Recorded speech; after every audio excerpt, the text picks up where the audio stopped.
Florida got another invasion going on. These are called Lionhead rabbits, and they are invading down in the streets of Florida, and they're trying to relocate them, but there are so many, I'm not sure if they'll be able to do that. And I've done stories on the iguanas, and I think about a week ago I saw a story. They caught the biggest Burmese python down there in Florida history about a week ago. So, if snakes and pythons were not enough, people in Florida now have to deal with another invasive species, lionhead rabbits. Unfortunately, these ones are not as dangerous, but they are destructive enough that residents are trying to find a way to relocate them. Mm, mm, mm. Wow, that is just crazy. Close to 600 to 100 bunnies have invaded yards, and I think this is Janeda Isles, a 41 home community in Wilton Manor. This is in Fort Lauderdale, Florida. The bunnies, which are marked as a distinct flowing manes, yeah, you can kind of see the extra hair around their face, fur around their face. So that's where they get their name Lionhead rabbit. They are domesticated breeds and are better suited to indoor environments away from cars, cats, hawks, and heat.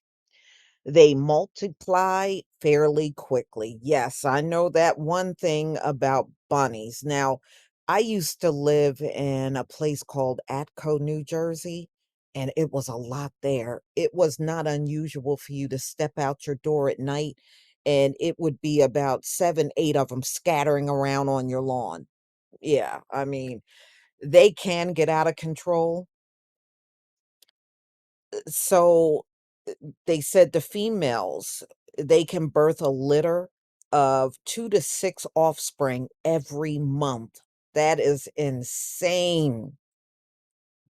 Wow, they can give birth every month?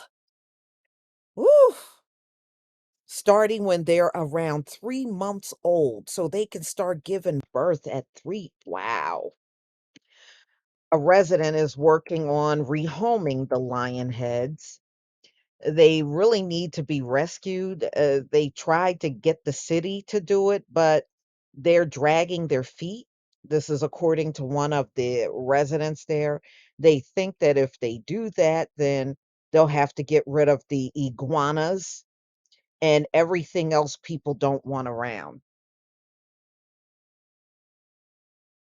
So they're saying it may cost 20 to $40,000 to put together a rescue crew to come out and try to grab these things up and relocate them somewhere else.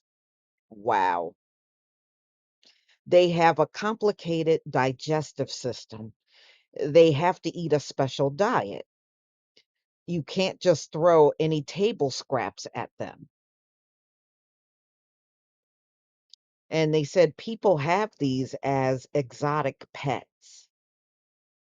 Sounds like everything else that's invasive down there. People have them as pets, decide they don't want them, throw them out, and then they start multiplying. Okay, so Monica Mitchell of East Coast Rabbit Rescue, a nonprofit focus on protecting rabbits, they said they're treating and finding homes for lion heads. It's not an easy process. So, mm, didn't they start eating the iguanas down there? They did. They were told they could kill them, they could eat them, they could do whatever, you know? So, while the city commission had initially planned to exterminate the species after some residents complained about them being a nuisance, They have now given some supporters time to raise money and relocate the rabbits. Residents have complained about the lionheads digging holes, chewing outdoor wiring, leaving droppings in driveways and sidewalks. City Commission fears the rabbits could spread into neighborhoods, in the neighboring communities and cities and become a traffic hazard as they venture into major streets. Meanwhile, Florida Fish and Wildlife Conservation Commission, which often cull invasive animals, as in the case of Burmese pythons, said it will not interfere as the rabbits pose no immediate threat to life. However, Florida Environmental is not friendly to lionheads. Instead of living up to the 7 to 9 years, their lives outdoors, wow, they live a long time. So their thick coats overheat them during the Florida summers, and the fearlessness in them make them susceptible to predators. Grass and other plants are not suitable diets for them, which is why it's necessary for them to have owners. They're not gonna relocate these things. You know what they gonna do? They gonna grab them up and sell them, y'all. They're not fooling nobody. They gonna grab them up and sell them because they said they're more suited indoors, and these people talking about they're not gonna relocate them. They gonna cage them up and sell them. So, anyway, Eric Stewart, executive director of the American Rabbit Breeders Association, told AP the domesticated rabbits cannot survive on their own and called for a breeder to release. And I guess they said that more than likely they got released out into the wild from a breeder. And now they're breeding outdoors and multiplying very fast. So I gotta ask my uncle if he saw these rabbits. I know he saw the iguanas. He and we spoke about that for a while. He said they would get all the way up on his roof.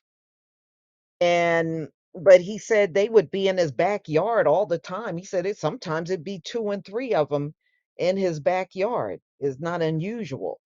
But he said he's seen the iguanas down there since he's lived in Florida. And he's been living in Florida since the 60s. And he said he always saw those iguanas down there. So I'm going to have to ask him if he sees these old fuzzy rabbits all over the place. Y'all, please tell me what you think about this video. Sometimes you just got to do the lighthearted stories so you don't have to do so many tragic ones. Please leave your comment and subscribe. Don't forget to hit on the notification bell, and I'll see you on the next video. Peace, family.